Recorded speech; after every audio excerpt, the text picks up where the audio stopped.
అందరికీ నమస్కారం. గోల్కొండ కోట, చార్మినార్ ఈ పేర్లు వినగానే మనకు గుర్తొచ్చేది కుతుబ్షాహీ వంశం. వాళ్లు మన దక్కన్ పీఠభూమిని ఏలిన గొప్ప సుల్తానులు. వాళ్ల గురించి మనకు చాలా కథలు తెలుసు. అయితే ఒక్క క్షణం ఆలోచించండి. కొన్ని వందలేళ్ల క్రితం జరిగిన ఆ కథలన్నీ మనకు ఇంత వివరంగా ఎలా తెలిసాయి? చరిత్రకారులు టైం మెషిన్ వేసుకుని గతాన్ని చూసి రారుగదా. మరి గతాన్ని వాళ్లు ఎలా పునర్నిర్మిస్తారు? ఈ రోజు మనం ఒక చారిత్రక డిటెక్టివ్లా మారి కుతుబ్షాహీల చరిత్ర వెనుక ఉన్న ఆధారాలేవో వెతుకుదాం. పదండి, ఈ పరిశోధన మొదలుపెడదాం. సరే, మన ఈ చారిత్రక ప్రయాణంలో మనం ఏం చూడబోతున్నామో ఒకసారి క్లుప్తంగా చూద్దాం. ముందుగా అసలీ కుతుబ్షాహీలెవరు, వాళ్ల కథేంటి అని తెలుసుకుందాం. ఆ తర్వాత అసలు సిసలైన పరిశోధన మొదలవుతుంది. అంటే వాళ్ల చరిత్రకు ఆధారాలుగా నిలిచిన శాసనాలు, గ్రంథాల గురించి లోతుగా మాట్లాడుకుందాం. ఇక చివరగా ఈ ఆధారాల మొక్కలన్నింటినీ కలిపితే మనకు ఎలాంటి చిత్రం కనిపిస్తుందో చూద్దాం. రైట్, ఇక మన కథలో మొదటి అంకానికి వద్దాం. కుతుబ్షాహీల కథ. అసలు వీళ్ళెవరు? గోల్కొండను పరిపాలించిన సుల్తానులు అంటాం. సరే, కాని వాళ్ల ప్రత్యేకత ఏంటి? వాళ్లని ఆంధ్రదేశ సుల్తానులు అని ఎందుకు పిలుస్తారో ఈ విభాగంలో తెలుసుకుందాం. ఆంధ్రదేశ సుల్తానులు, ఈ పేరులోనే ఒక ప్రత్యేకతుంది కదా. దీని వెనుక ఒక చాలా ముఖ్యమైన చారిత్రక కారణముంది. చూడండి, ప్రాచీన కాలంలో శాతవాహనులు తెలుగు ప్రాంతాలన్నింటినీ కలిపి పాలించారు. ఆ తర్వాత కాకతీయులు ఆ పని చేశారు.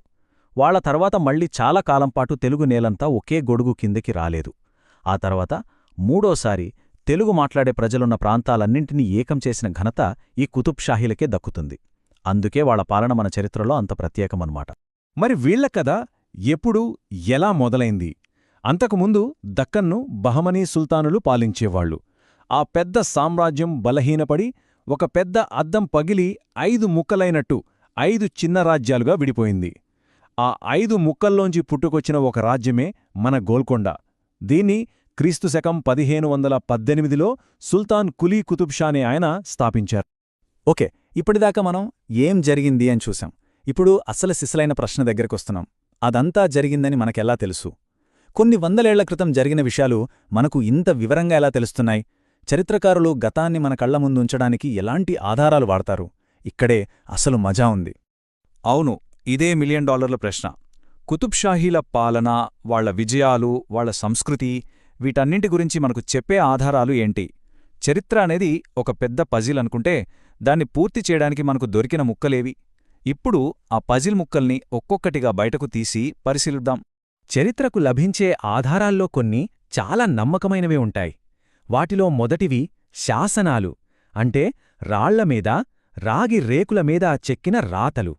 కాగితాలు చిరిగిపోవచ్చు, కథలు మారిపోవచ్చు, కాని రాతిమీద చెక్కిన అక్షరం వందల ఏళ్లైనా చెక్కు చెదరకుండా ఉంటుంది. అందుకే చరిత్రకారులు వీటికి అంత విలువ ఇస్తారు. ఇవి రాళ్లు చెప్పిన నిజమైన కథలన్నమాట. కుతుబ్షాహీల చరిత్రను నిర్మించటానికి ఇలాంటి శాసనాలు చాలా సహాయపడ్డాయి.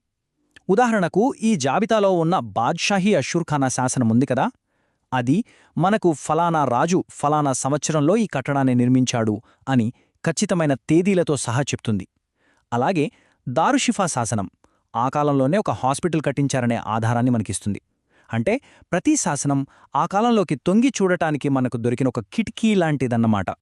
ఈ టైంలైన్ చూడండి, ఇది మనకు చాలా ఆసక్తికరమైన విషయాలు చెప్తుంది. మొట్టమొదటగా క్రీస్తుశకం 1323 నాటి విలాసతామ్ర శాసనం.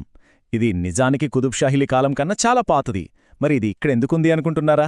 ఎందుకంటే కుతుబ్షాహీలు అధికారంలోకి రావడానికి ముందు పరిస్థితులు ఎంత దారుణంగా ఉండేవో ఇది వర్ణిస్తుంది.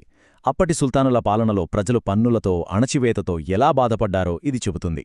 ఆ తర్వాత వచ్చిన మార్పును అర్థం చేసుకోవడానికి ఇదొక బేస్లైన్ లాంటిది. ఇక తర్వాత చూస్తే 1576 నాటి ఘాజీనగర్ శాసనం. ఇబ్రాహీం కులీ కుతుబ్షా పర్షియన్ భాషలో వేయించారు. దీన్ని బట్టి ఆనాటి అధికార భాష ఏంటో మనకొక క్లూ దొరుకుతుంది. ఇలా ప్రతి శాసనం ఆ కాలం నాటి ఒక ఫోటో తీసి మన ముందు పెడుతుంది. ఓకే, శాసనాలు మనకు ఏంటి, ఎప్పుడు, ఎక్కడలాంటి ప్రశ్నలకు సమాధానాలిస్తాయి. కాని ఎందుకు జరిగింది, ఎలా జరిగింది అనే ప్రశ్నలకు సమాధానాలు కావాలంటే మనం పుస్తకాల పుట్టలోకి వెళ్లాల్సిందే. ఆ పేజీల్లో దాగి ఉన్న చరిత్రే మన తరువాతి ఆధారం. ఆనాటి గ్రంథాలు ఆ కాలంలోకి మనల్ని నేరుగా తీసుకువెళ్తాయి. కుతుబ్షాహీల కాలంలో పర్షియన్ అనేది రాజాస్థాన భాష. అందుకే ఆ భాషలో చాలా చరిత్ర గ్రంథాలు రాశారు. ఇక్కడ మనం చూస్తున్న అమీర్ ఖుస్రూ, బరాని లాంటి వాళ్ళు కేవలం కవులు కాదు, వాళ్ళు ఆస్థాన చరిత్రకారులు. రాజులతో పాటు యుద్ధాలకు వెళ్లి కళ్లతో చూసింది రాసేవాళ్లు. ముఖ్యంగా మనం మహమ్మద్ ఖాసీం ఫెరిస్తా గురించి మాట్లాడుకోవాలి. ఆయన రాసిన తారీఖ్-ఈ-ఫెరిస్తా అనేది కుతుబ్ షాహీల చరిత్రకు ఒక ఎన్సైక్లోపీడియా లాంటిది. రాజుల వంశవృక్షం, వాళ్ళు చేసిన యుద్ధాలు, ఇలాంటి డీటెయిల్స్ అన్నీ ఇందులో దొరుకుతాయి. అందుకే చరిత్రకారులకు ఇదొక బైబిల్ లాంటిదన్నమాట. ఇది చూడండి ఎంత ఆసక్తికరంగా ఉందో.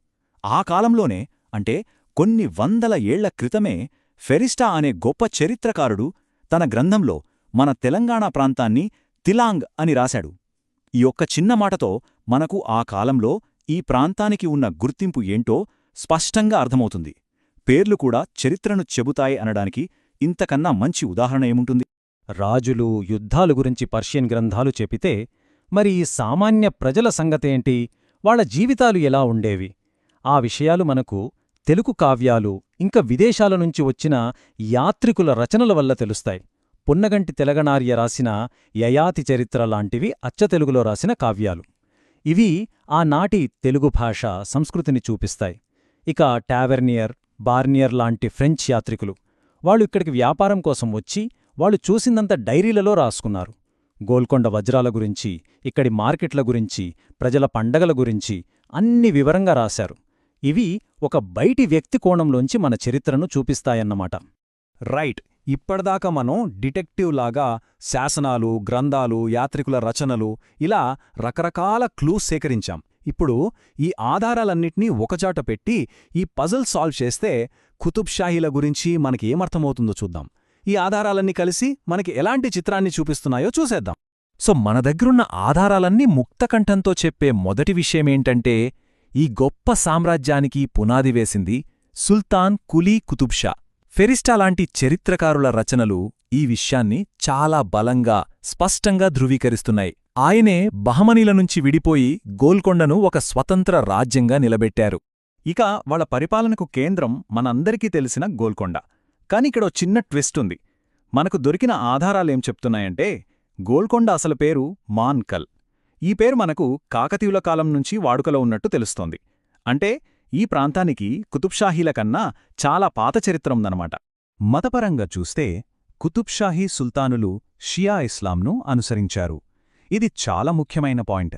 ఎందుకంటే ఆ కాలంలో దక్కన్లో చుట్టుపక్కలున్న చాలా రాజ్యాలు సున్నీ ఇస్లాంను పాటించేవి. ఈ మతపరమైన తేడా వాళ్ల రాజకీయాలను, ముఖ్యంగా పర్షియాతో వాళ్లకున్న సంబంధాలను చాలా ప్రభావితం చేసింది. మరి వీళ్ళసలు ఎక్కడ్నుంచొచ్చారు? వాళ్ల మూలాలేంటి? చారిత్రక గ్రంథాల ప్రకారం వాళ్ల మూలాలు మధ్య ఆసియాలో ఉన్నాయి. వాళ్ళు కారా కునీల్ అనే ఒక టర్కోమాన్ తెగకు చెందినవాళ్లు.